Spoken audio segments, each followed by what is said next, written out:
Bismillahirrahmanirrahim. Assalamualaikum warahmatullahi wabarakatuh. Sebelumnya, perkenalkan nama saya Faizia Aulianisa dari jurusan Pendidikan Bahasa Arab kelas 5A. Di sini saya akan melaporkan hasil observasi mengenai pendidikan bahasa Arab tingkat aliyah di Madrasah Aliyah Al-Istiqomah Tanjung Siang, Subang. Yang pertama mengenai kurikulum pembelajaran di Madrasah Aliyah Al-Istiqomah Tanjung Siang.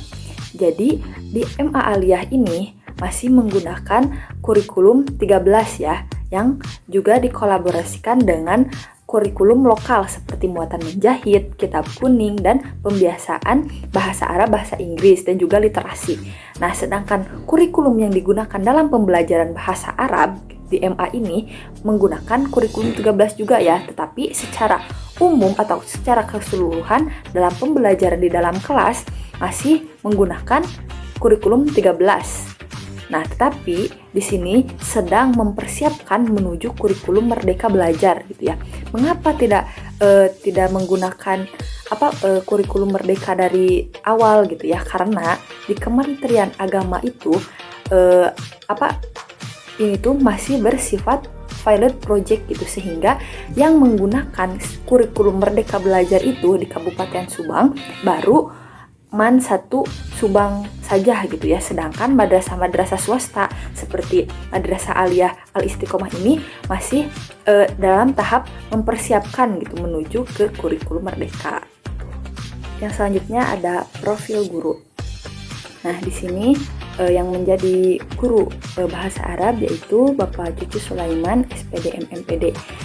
Beliau lahir di Subang pada tanggal 10 Januari 1977 dan pendidikan terakhir beliau yaitu di STIE Ganesha, Jakarta.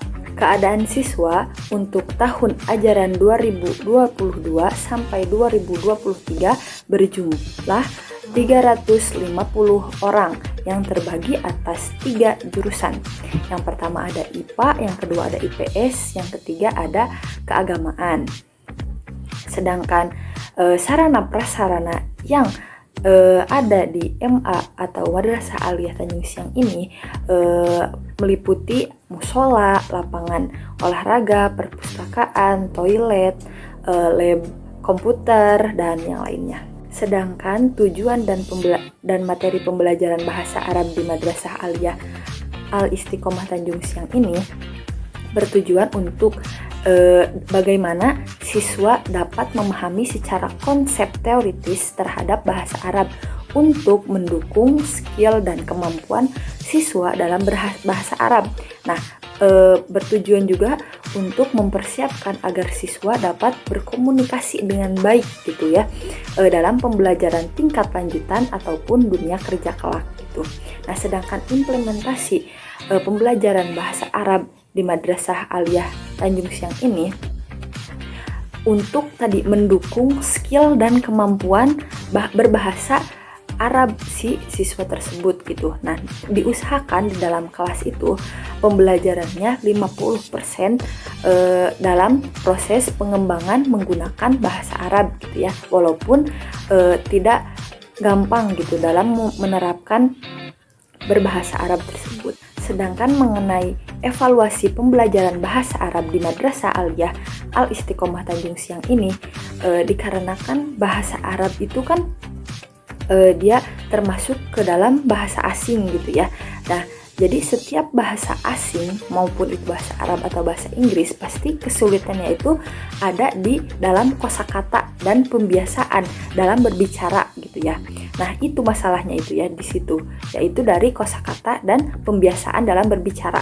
Nah, maka sulit bahasa Arab itu diterapkan gitu karena memang situasi dan kondisi serta lingkungan yang kurang mendukung gitu. Karena kan di Madrasah Aliyah ini tidak setiap hari menggunakan bahasa Arab gitu. Jadi disitulah situasi dan lingkungannya itu kurang mendukung gitu.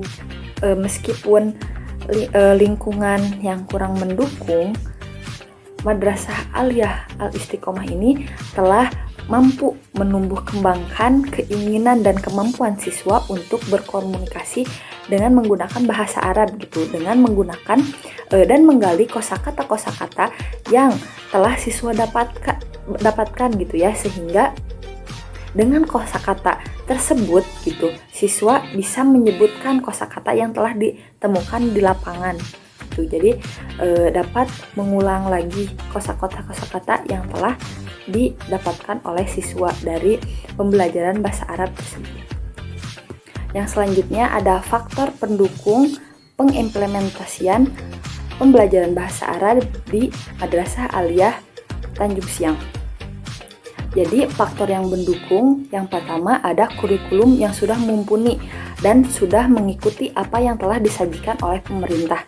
Yang kedua, keberadaan guru yang profesional dalam penyampaian pembelajaran bahasa Arab. Yang ketiga, ada lingkungan peserta didik yang berada di lingkungan pesantren gitu, sehingga memudahkan dalam pembiasaan berbicara bahasa Arab.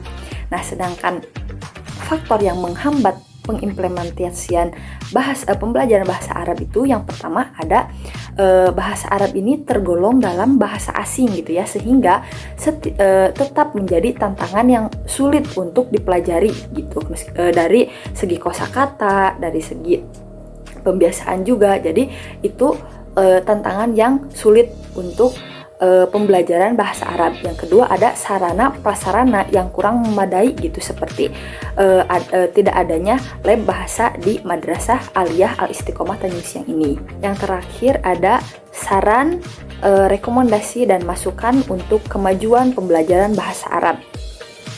Nah, sarannya itu yaitu yang pertama ada mengkaji tentang materi kurikulum agar lebih sesuai gitu dengan kebutuhan dan situasi peserta didik. Yang kedua ada selalu meningkatkan kompetensi guru dengan melakukan berbagai macam pelatihan.